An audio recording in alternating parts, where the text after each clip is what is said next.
Ryan had been driving a delivery truck for almost 3 years now. Every day was pretty much the same. Wake up at 5 in the morning, grab coffee from the same gas station, load up the truck, and spend the next 10 hours dropping off packages at doorsteps all over the county. Most days, he barely saw the people he delivered to. They'd either leave instructions to drop packages at the door, or they'd open it just long enough to grab their box and mumble a quick thanks before disappearing back inside. That Tuesday started like any other. The sky was gray and heavy, threatening rain but never quite delivering on the promise. Ryan had about 60 stops to make, and he was already running behind schedule because of traffic on the highway. He pulled up to a small house on Maple Street, one of those older neighborhoods where the trees were big and the houses had character. The kind of place where people actually knew their neighbors, or at least used to. The package he grabbed from the back wasn't anything special. Medium-sized box, probably something from one of those online shopping sites. The address label read Mrs. Eleanor Thompson. He walked up the cracked concrete path, noticing the garden beds on either side were overgrown with weeds. The porch had a couple of chairs that looked like they hadn't been sat in for years, their paint peeling and faded from the sun. He knocked on the door and waited. Usually, if someone didn't answer in about 15 seconds, he'd just leave the package and move on. But something made him wait a little longer this time. Maybe it was the way the house felt so quiet, or maybe he just had a feeling. After what felt like a full minute, he heard shuffling from inside. Slow, careful footsteps. The door opened slowly, and an elderly woman stood there, one hand gripping a wooden cane, the other holding onto the doorframe for support. She looked to be in her 80s, maybe older. Her white hair was thin and pulled back in a small bun, and she wore a cardigan that seemed too big for her small frame. "Package for Mrs. Thompson," Ryan said, holding out the box. Her eyes lit up in a way that caught him off guard. Not just pleased, but almost grateful, like this delivery was the highlight of her entire week. "Oh, thank you, dear," she said, her voice shaky but warm. She reached for the box, but Ryan could see her hands trembling as she tried to take it. The thing probably only weighed 5 pounds, but it might as well have been 50 for someone her age. "Here, let me bring this inside for you," he offered, not really thinking about it. "Would you? Oh, that would be so kind. These old bones aren't what they used to be." Ryan followed her into the house. The inside was neat but cluttered in that way old people's homes sometimes are. Every surface had something on it. Photos in frames, little porcelain figurines, stacks of magazines that probably went back years. The air smelled like lavender and old books. It was the kind of smell that made you think of grandparents and Sunday dinners. "Just set it there on the table, dear," she said, pointing to a small dining table near the window. Ryan placed the box down and was about to head back out when she spoke again. "Would you like some water? Or I could make tea. It's been so long since I've had a visitor." There was something in her voice that made him pause. Not desperation exactly, but loneliness. The kind that settles into your bones after too many days of silence. His phone buzzed in his pocket. Probably dispatch, wondering why he was taking so long at this stop. He should say no. He had 50-some packages left to deliver and a schedule to keep. "Sure," he heard himself say. "Water would be nice." Her whole face changed. The smile that spread across it was genuine and bright, taking years off her appearance. She moved slowly toward the kitchen, and Ryan followed, ready to help if she needed it. They ended up sitting in her living room for the next 20 minutes. She brought him a glass of water and settled into an old armchair that had probably been hers for decades, judging by how the cushion seemed molded to her shape. Ryan sat on the couch across from her. At first, she just asked him simple questions. How long had he been a delivery driver? Did he like it? Was it hard work? But then she started talking about herself, and once she started, it was like opening a dam. Her husband had died 6 years ago. Heart attack, sudden and unexpected. They'd been married for 53 years. She had 2 children.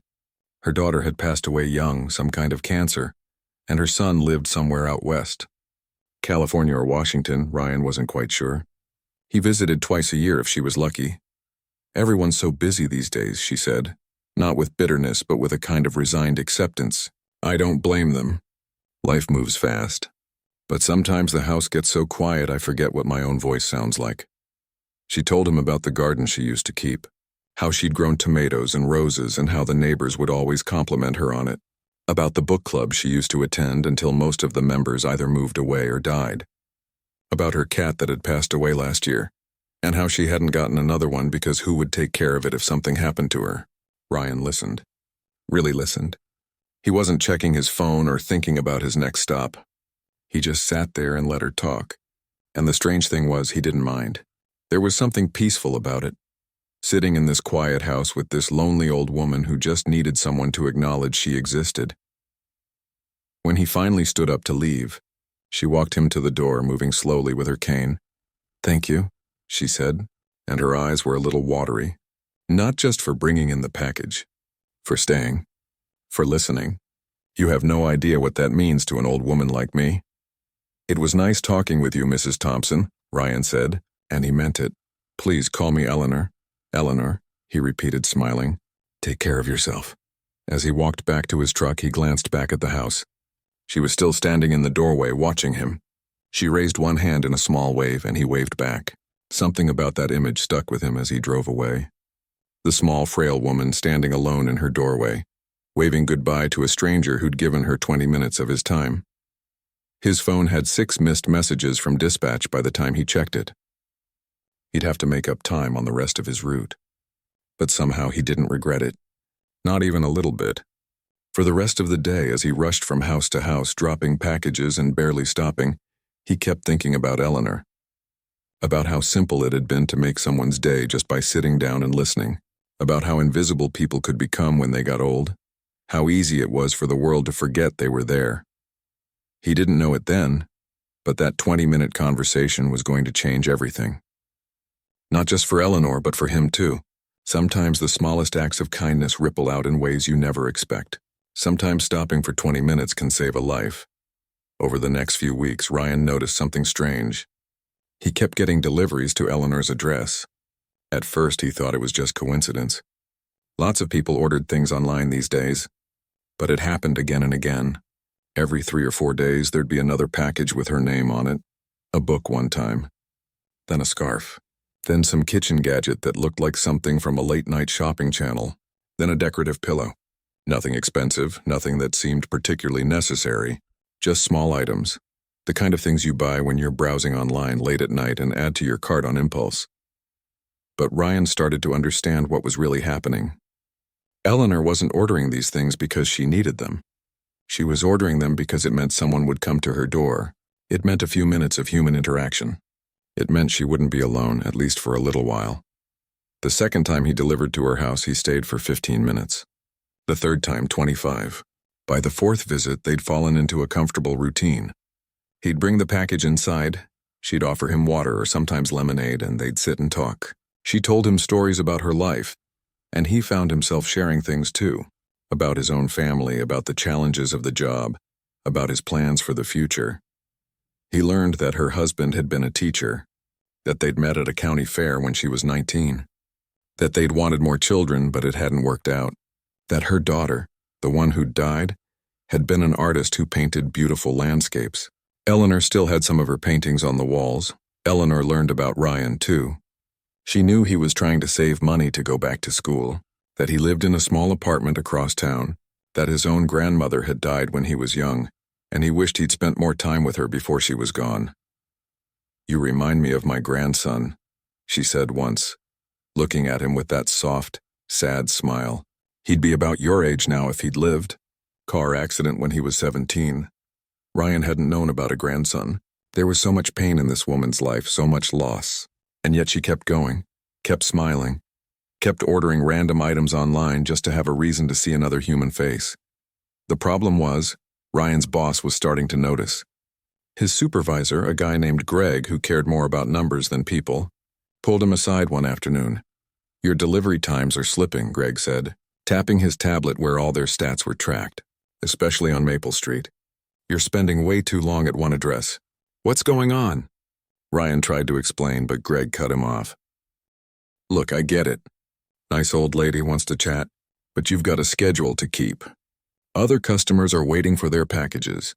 You're averaging 20 minutes at that house. That's unacceptable. 5 minutes max from now on, got it?" Ryan nodded, but inside he was frustrated.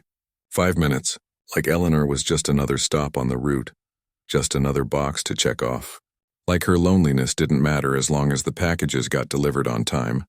But he kept stopping anyway. He just tried to be faster about it even though it felt wrong to rush her.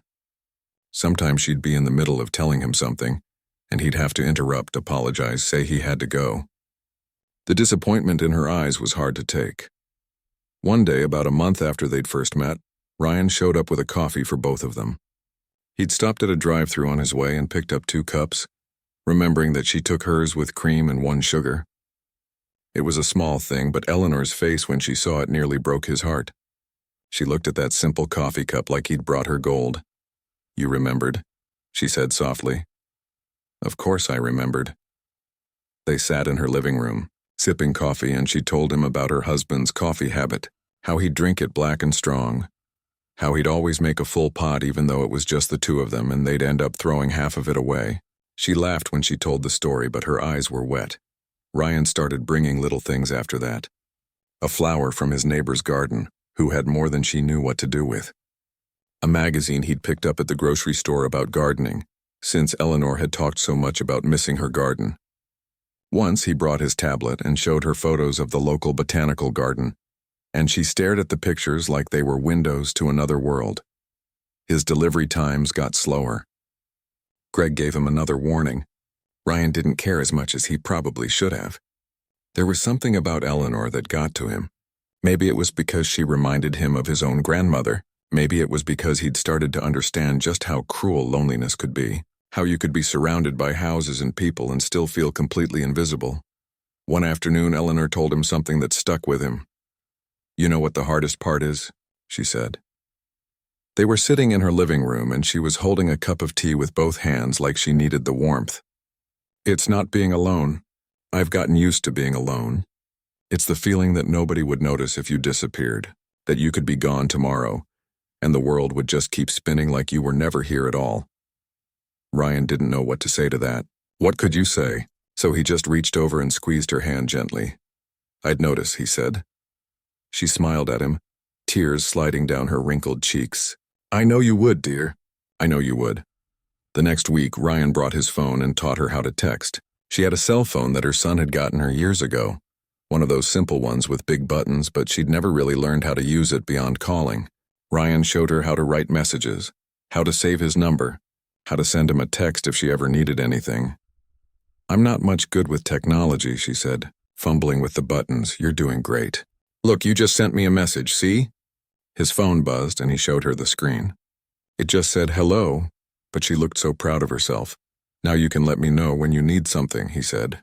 "If you run out of groceries or if something's wrong, you don't have to wait until I happen to deliver a package. You'd really come, even if you don't have a delivery?" "Yeah, Eleanor. I'd really come," and he meant it. Somewhere along the way, this had stopped being about a lonely old lady and a delivery driver doing a good deed. It had become something more. Not quite family, but not strangers either. Something in between. Ryan started checking his phone during his route, making sure he hadn't missed a message from her.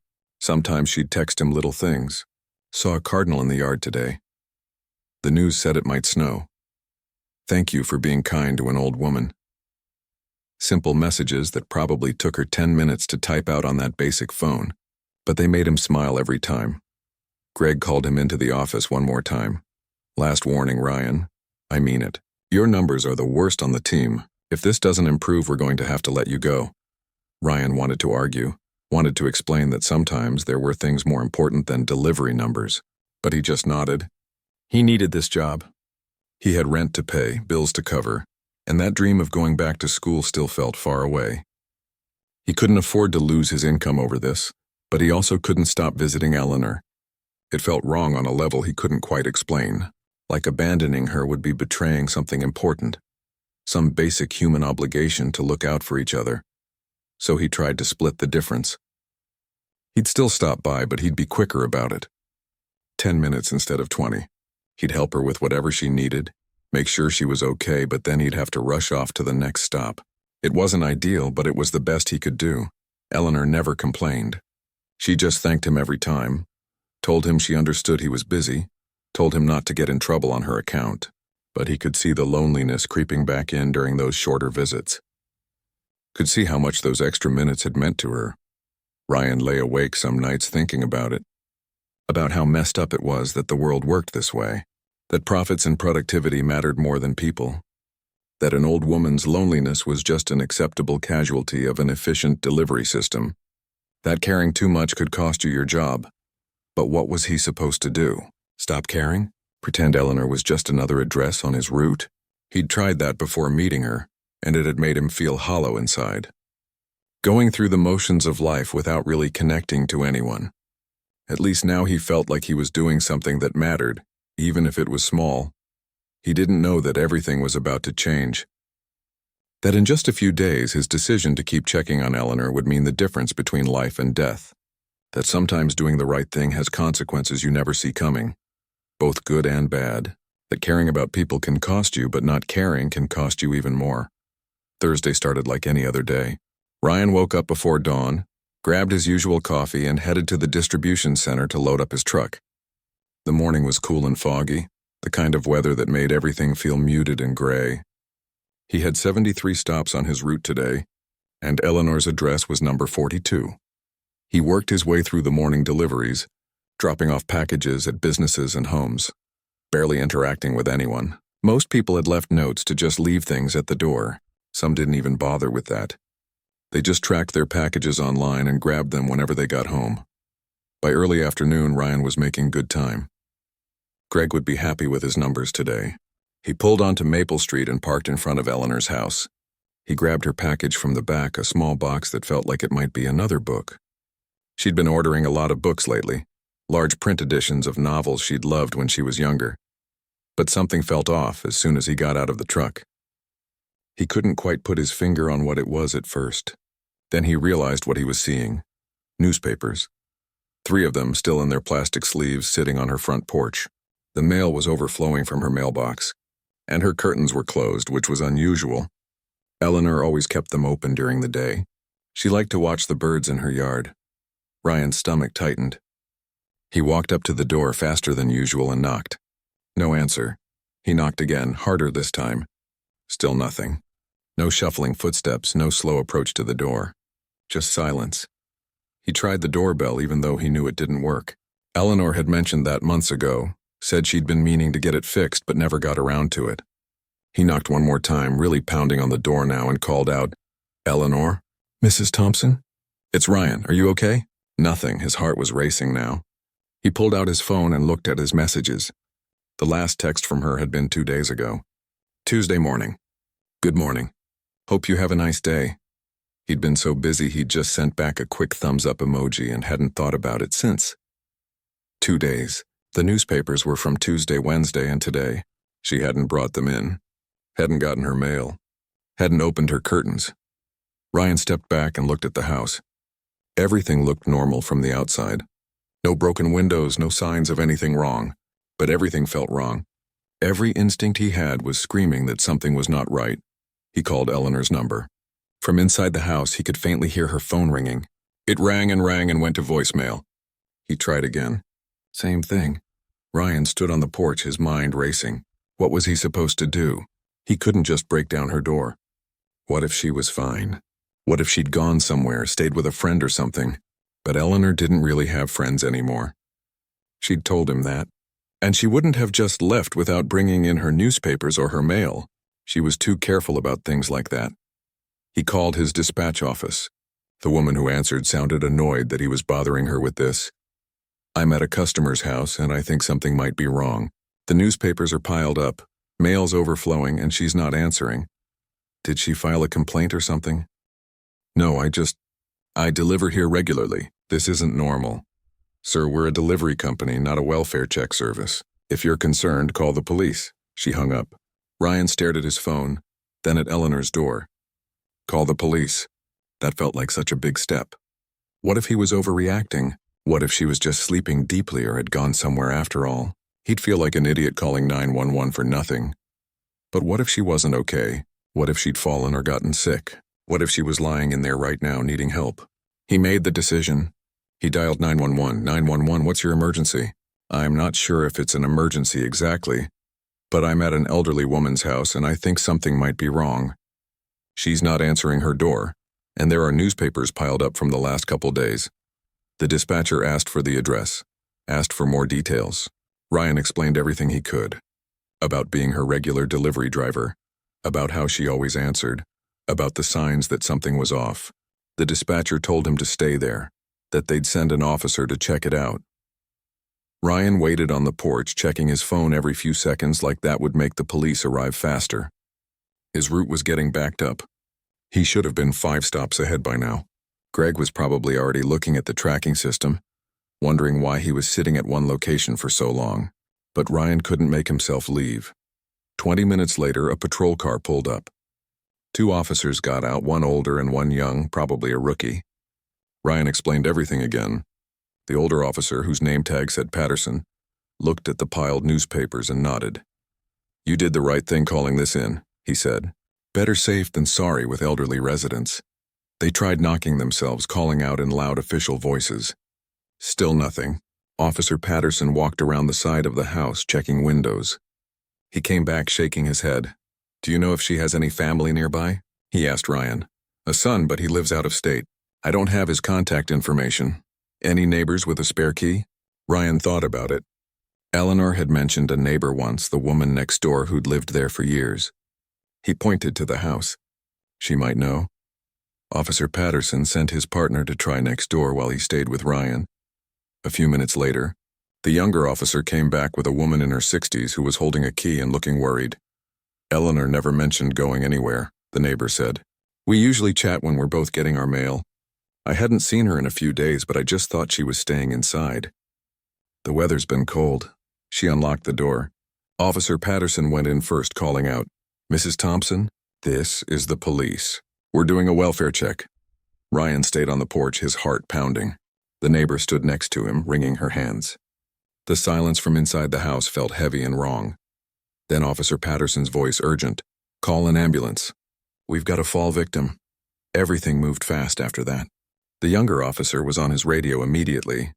Within minutes, an ambulance arrived, lights flashing. Paramedics rushed into the house with equipment and a stretcher. Ryan stood to the side, feeling useless and scared. Officer Patterson came out and walked over to him. "She's alive," he said, and Ryan felt his knees go weak with relief. "Looks like she fell in her bathroom. From what we can tell, she's been there since Tuesday evening. She's severely dehydrated and pretty weak, but she's conscious. The paramedics say another day or two and—" He didn't finish the sentence. He didn't have to. "You probably saved her life, son," Patterson continued. "If you hadn't noticed something was wrong, if you hadn't called it in, well, let's just say it's a good thing you did." Ryan couldn't speak. He just nodded. His throat felt tight and his eyes were stinging. The paramedics brought Eleanor out on a stretcher. She looked so small and fragile under the white blanket, an oxygen mask over her face. But as they passed Ryan, her eyes found his. She tried to lift one hand and he caught it gently, walking alongside the stretcher to the ambulance. "You found me," she whispered behind the mask. Her voice so faint he could barely hear it. "You came." "Of course I came," Ryan said, his voice cracking. "I'll always come." They loaded her into the ambulance. One of the paramedics, a woman with kind eyes, told Ryan they were taking her to County General, that he could visit later if he wanted once they got her stabilized. Ryan watched the ambulance drive away, lights flashing but no siren. Officer Patterson was talking to the neighbor, getting information. Other neighbors had come out now, standing in their yards wondering what was happening.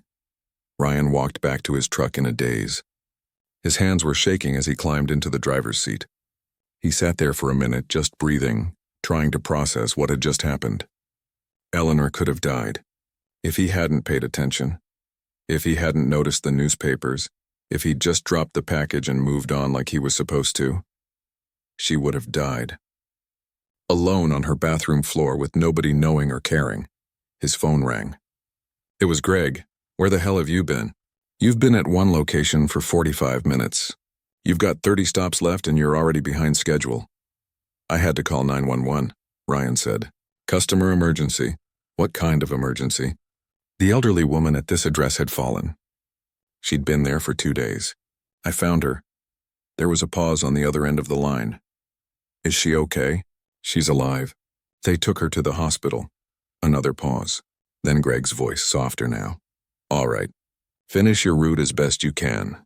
We'll talk tomorrow." Ryan sat in his truck for another minute, then started the engine. He had 30 packages left to deliver. 30 addresses, 30 strangers waiting for things they'd ordered. The world kept spinning. Life kept moving, but something had shifted inside him. He'd seen how fast everything could change, how precious and fragile life really was, how much it mattered to pay attention, to care, to notice when something was wrong. He drove to his next stop, but his mind was still on Eleanor, on her weak voice saying, "You found me," on how close it had been, on what it meant that a delivery driver was the only person who'd noticed when an elderly woman went missing from the world. That evening, after finishing his route, Ryan drove straight to the hospital. Ryan showed up at Riverside Coffee 10 minutes early, ordered a black coffee, and sat at a table by the window. He'd taken the morning off, something he rarely did, and Greg had actually been understanding about it. Word had gotten around the depot about what had happened with Eleanor. A couple of the other drivers had even stopped him to say he'd done a good thing. Thomas arrived right at 10, looking less polished than he had at the hospital. He was wearing jeans and a sweater, and his hair wasn't as carefully styled. He looked more human somehow, more real. They ordered coffee and sat down. For a minute, neither of them seemed to know where to start. "I've been thinking a lot since yesterday," Thomas finally said, "about my mom, about everything. And I realized I need to make some major changes." "What kind of changes?" "I'm going to request a transfer to our regional office. It's only about 40 minutes from here. I can't keep living halfway across the country pretending everything's fine when it's clearly not." Ryan was surprised. "That's a big decision. It's the right decision. It's what I should have done years ago." Thomas stirred his coffee absently. "I've been running away, basically. From responsibility, from guilt, from watching my mother get older. I told myself it was about my career, about opportunities. But that was just an excuse." Ryan sipped his coffee, listening. "The thing is," Thomas continued, "I can't just move here and expect everything to be fine. Mom needs more than occasional visits. She needs community. She needs people around her. And that house, as much as she loves it, it's too big for her now, too isolated." "She's going to fight you on leaving," Ryan warned. "I know, but I've been doing research. There's a senior living community about 15 minutes from here. Not a nursing home, nothing like that. Independent living, but with neighbors her age, activities, a community center. Meals if she wants them, but her own apartment if she prefers privacy. Medical staff on call. It's called Willowbrook, and I visited it this morning. That sounds nice, but I know what you're going to say. She won't want to leave her house. All her memories are there.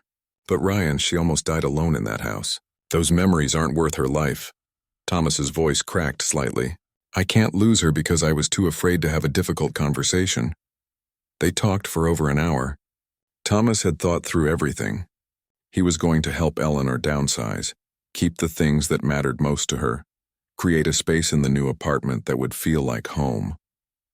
He was going to be nearby to visit regularly. He was even going to see if some of her furniture could be moved so she'd be surrounded by familiar things. "But here's the other thing I wanted to talk to you about," Thomas said, pulling out his phone and showing Ryan something. It was a check, already filled out, made out to Ryan for $5,000. Ryan's eyes widened. "I can't accept that. Please let me finish. I know what you did for my mom wasn't about money. I know you did it because you're a good person. But you saved her life. You took time you didn't have, risked your job, cared about someone who wasn't your responsibility. That's worth something." "I didn't do it for a reward," Ryan said firmly. "I know, but I'm not giving you this as a reward. I'm giving it to you as a thank you, as a way of saying that your kindness mattered, that it changed everything." Thomas pushed the check across the table. "My mother told me you're saving up to go back to school. Take this. Use it for something that matters to you." Ryan stared at the check. $5,000. That was months of savings. That was the difference between maybe going back to school next year and definitely being able to afford it soon. "I don't feel right taking this," he said. "Then don't take it for you. Take it and do something good with it. Give it to charity if you want. But please let me do this. I need to do this." Ryan looked at Thomas's face and saw the genuine need there. This wasn't about paying off guilt or trying to buy something.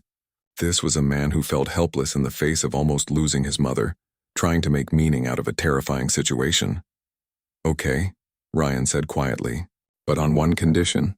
I want to donate it to something that helps people like your mom. Seniors who are alone and isolated. Can you help me figure out how to do that? Thomas smiled for the first time that morning. I think I can do that. They spent the next week working together. Thomas convinced Eleanor to at least tour Willowbrook, and Ryan went with them. Eleanor was resistant at first, but when she saw the community center, the gardens, the other residents playing cards and laughing together, something shifted in her eyes. You'd really be nearby? She asked Thomas, 40 minutes away. I could visit twice a week minimum. More if you wanted. She looked at Ryan. What do you think? I think you deserve to have people around, Ryan said. I think you deserve to not be lonely anymore. Eleanor started crying then, right there in the Willowbrook lobby. But they weren't sad tears. They were the kind of tears that come when you've been holding something heavy for so long that you forgot what it felt like to put it down. The move took 3 weeks to arrange. Ryan helped pack up the house on his days off. They sorted through decades of belongings, deciding what to keep and what to let go. Thomas rented a storage unit for the furniture that wouldn't fit in the apartment, but that Eleanor couldn't bear to part with. Her daughter's paintings, her husband's desk, the rocking chair where she'd nursed both her children. During this time, Ryan also worked with Thomas to set up something they called the Visibility Project. They took the $5,000 and added to it, creating a fund that would partner with local delivery companies, home health services, and meal delivery programs to do regular welfare checks on isolated seniors. They recruited volunteers who would stop by just to chat, to make sure people were seen and heard and remembered. It started small, but the local newspaper picked up the story. Delivery driver saves life, inspires new program for isolated seniors. The article featured Ryan and Eleanor, and suddenly other people wanted to help. Donations came in. Volunteers signed up. What had started as one person noticing that something was wrong turned into a whole network of people learning to pay attention. Greg called Ryan into his office one day. Ryan expected another lecture about delivery times, but instead Greg said something surprising. Corporate wants to make this official. They want to create a program across all our routes, train drivers to look for warning signs, give them protocols for when they're concerned about a customer. They want you to help develop it. Me? You're the one who proved it matters. You're the one who showed that caring about people is good business, not just good ethics. Greg cleared his throat awkwardly. And for what it's worth, I'm sorry I gave you a hard time about stopping at Mrs. Thompson's house. You were right. Some things are more important than efficiency numbers. Eleanor moved into Willowbrook on a sunny Saturday in early spring. Ryan took the day off to help her settle in. Thomas was there too, along with Eleanor's new neighbors who brought cookies and welcomed her to the community. By the end of the day, Eleanor was tired but smiling in a way Ryan hadn't seen before. A real smile, one that reached her eyes and stayed there. I have something for you, she said, pulling Ryan aside before he left. She handed him a small wrapped package. Inside was a framed photo. It was one Thomas had taken at the hospital when Ryan had visited with the flowers. Eleanor was smiling at the camera, but Ryan was looking at her with such obvious care and concern that it made his chest tight to see it. On the back, Eleanor had written, "To Ryan, who taught an old woman that she still mattered, who proved that kindness is never wasted. Thank you for seeing me. Love, Eleanor." Ryan hugged her carefully, this small woman who had changed his life as much as he'd changed hers. 6 months later, Ryan started classes at the community college. He was studying social work, inspired by everything that had happened with Eleanor. He still worked part-time making deliveries, but now he was part of the official visibility program, training other drivers on what to look for, how to report concerns, how to build connections with the people on their routes. Thomas visited his mother 3 times a week now. Sometimes Ryan joined them for dinner at Willowbrook. Eleanor had made friends, joined a book club, even started volunteering in the community garden. She was still ordering things online sometimes, but now it was because she actually wanted them, not because she was desperate for human contact. The Visibility Project had expanded to cover 3 counties. They'd identified and helped 17 isolated seniors in the first 6 months alone. Some just needed regular phone calls. Some needed help connecting with family. One woman needed intervention for elder abuse. Another man needed help managing his diabetes. Each person had a story, and each story mattered. Ryan thought a lot about how close it had come.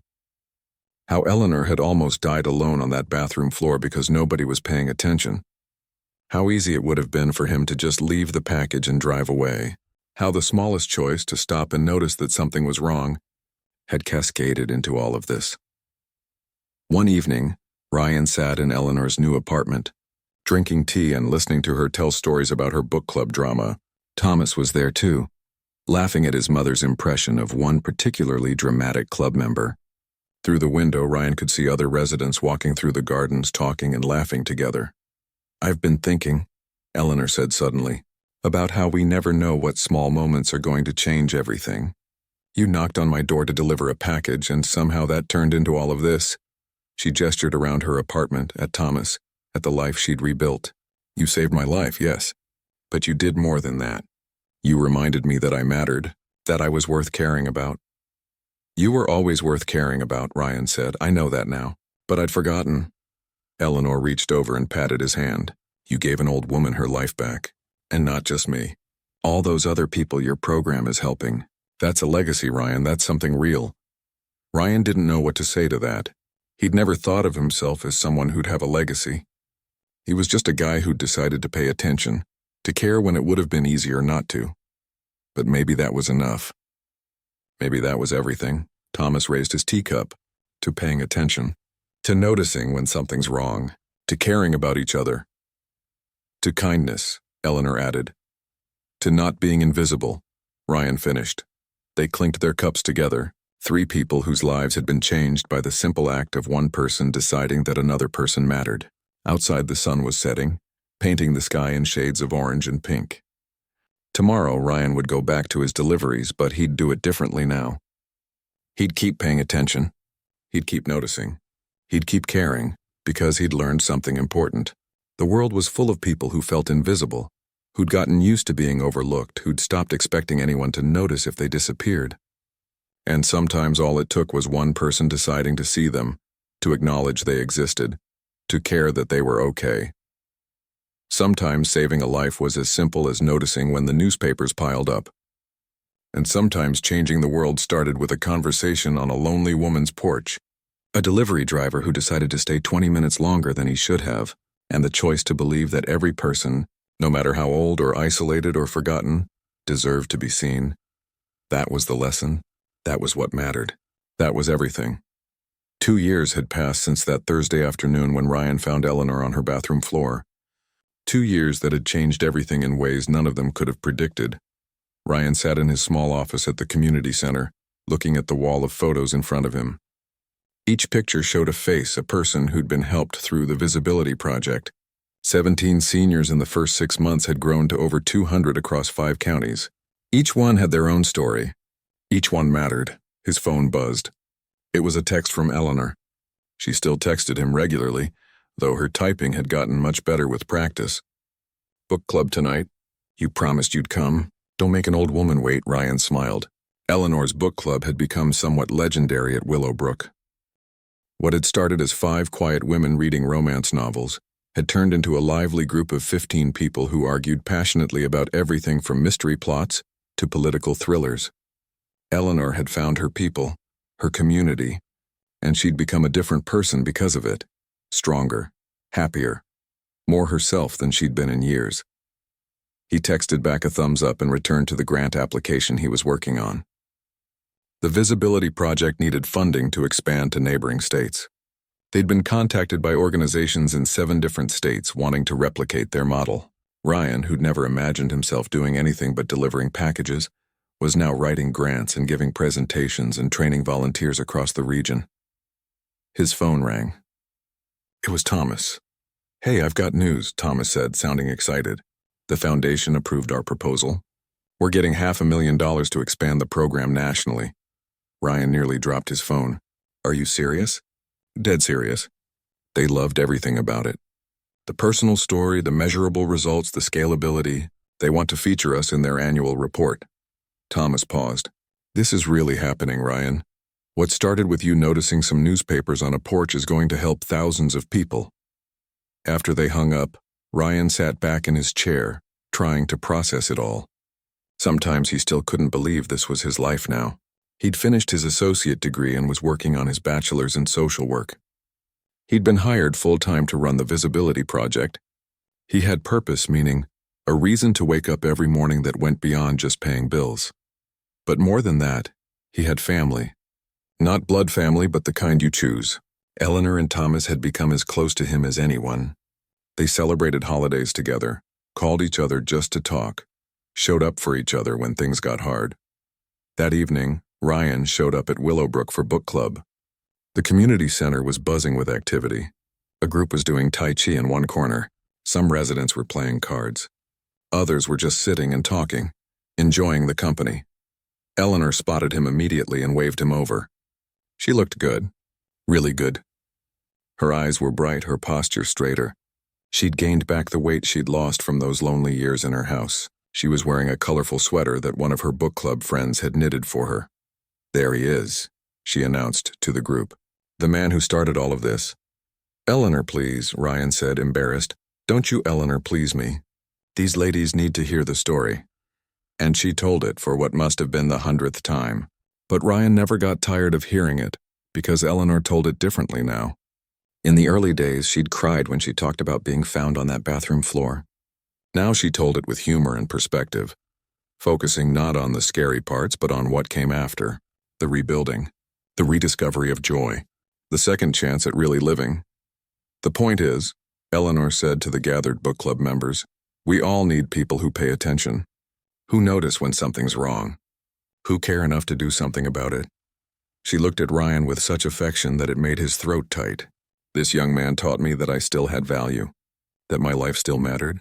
And now look at all of us here looking out for each other. The book club meeting was lively as always. They were reading a mystery novel, and opinions were divided about whether the ending was brilliant or a complete letdown. Ryan mostly listened, enjoying the passionate debate, the laughter, the way these people who'd once been isolated and lonely had found connection with each other. Afterwards, as people were leaving, a woman Ryan didn't know approached him. "I'm Claire," she said. "I moved in here last month. Eleanor's told me all about you and what you did for her." "She exaggerates," Ryan said. "Maybe, but I wanted to thank you anyway. Not just for Eleanor, but for creating this program. My daughter read about it and got me connected with a volunteer who checks on me weekly. We've become friends. It's made such a difference." Ryan shook her hand. "That's what it's all about. Connection, community, making sure nobody has to be alone unless they choose to be." Claire nodded and walked away, leaving Ryan standing in the community center, watching all these people who'd found each other, who'd built something meaningful together. Thomas arrived to pick up his mother. He visited her 4 times a week now, sometimes more. He'd remarried recently, and his new wife adored Eleanor. They were talking about having children, and Eleanor was already planning to be the world's most involved grandmother. "You did good, man," Thomas said to Ryan, shaking his hand. "Really good." "We all did," Ryan replied. "This was never just about me." As Ryan drove home that night, he thought about how strange life was. How you could wake up one Tuesday morning thinking it would be just another ordinary day, and by evening everything could be different. How a simple choice to pay attention could ripple outward in ways you never imagined. He thought about all the people they'd helped through the Visibility Project. The lonely seniors who now had regular visitors. The isolated individuals who'd been connected with community resources. The families who'd been reunited after years of distance, all because someone decided to notice, to care, to act. Ryan pulled into his apartment complex and sat in his car for a moment, looking up at the stars. He wasn't religious, but he felt grateful to something, to the universe maybe, for putting him on Eleanor's porch that day, for giving him the wisdom to stop and pay attention, for showing him that his life could mean something more than he'd ever dreamed. Tomorrow he'd wake up and continue the work. There were more grants to write, more volunteers to train, more isolated people to help. The work was never done, but that was okay. Because now he understood something fundamental about being human. We're all connected, whether we realize it or not. We all need each other.